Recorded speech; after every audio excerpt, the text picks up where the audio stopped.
మాకు తెలిసిన వాళ్ళు రాక్సీ అని ఓ పెట్టని తీసుకొచ్చి మా దగ్గర పెట్టారు. అదేంటంటే ఎక్కువసేపు నిద్రపోతూనే ఉండేది. లాస్ట్‌కి మా ఆవిడ ఆడిద్దామని మేడ పైకి తీసుకెళ్ళినా కూడా పైకెళ్ళి మా ఆవిడ ఒళ్ళో తలకాయ పెట్టుకొని నిద్రపోయేది. ఎప్పుడూ నిద్రపోతూనే ఉండేది. అదేంటో తెలీదు. మరి ఎలా ట్రైనింగ్ ఇచ్చారో నాకు అర్థం కాలేదు. తర్వాత చిట్టిగాడని మాకు తెలిసిన వాళ్ళు మళ్ళీ తీసుకొచ్చి మన దగ్గర పెట్టారు కొన్ని రోజులు. అది ఎలా అంటే ఆడుకోవడం తప్ప ఇంకోటి తెలీదు. మనం నిద్రపోతున్నా లేపి మనతో ఆడుకునే రకం అది.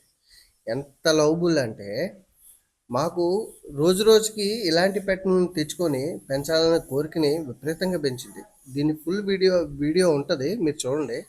దీంతో మేము ఎన్ని ఫోటోలు దిగామన్నది లెక్కే లేదండి. ఇదిగోండి చూడండి, నా డెస్క్టాప్ మీద కూడా ఈ ఫోటో ఇలాగే ఉంటుంది.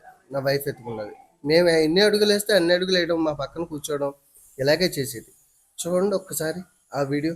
ఎంత లవబుల్గా ఉండేదంటే మా దగ్గరకు వచ్చి 2 రోజులైంది, కానీ ఎంత క్లోజ్ అంటే మేము దాన్ని వదిలి ఉండలేని పరిస్థితికి తీసుకొచ్చేసింది. తర్వాత చిట్టిగాడు వెళ్ళిపోతున్నప్పుడు మాకెంత బాధ అనిపించిందంటే వాళ్ళని రిక్వెస్ట్ చేసాం కూడా, మా దగ్గర వదిలేసేయండి, పర్వాలేదు మేము చూసుకుంటాం, ఏమి ఇబ్బంది లేదండి అని చెప్పేసి అంటే వాళ్ళు కూడా దాని మీద చాలా ప్రేమ పెట్టుకున్నారు. అందుకనే మనం బాగా చూసుకుంటామనే ఉద్దేశంతోనే మన దగ్గర వదిలేళ్ళారని మాకు తర్వాత అర్థమైంది. చాలా రోజులు మేము వాళ్ళ ఇంటికి వెళ్ళి మరీ దాన్ని పలకరించి వచ్చేవాళ్ళం. తర్వాత వాళ్ళకి ట్రాన్స్ఫర్ అయ్యి వేరే ఊరు వెళ్ళిపోయారు. మేము చాలా బాధపడ్డాము. తర్వాతే బూబుగాడు వచ్చాడు.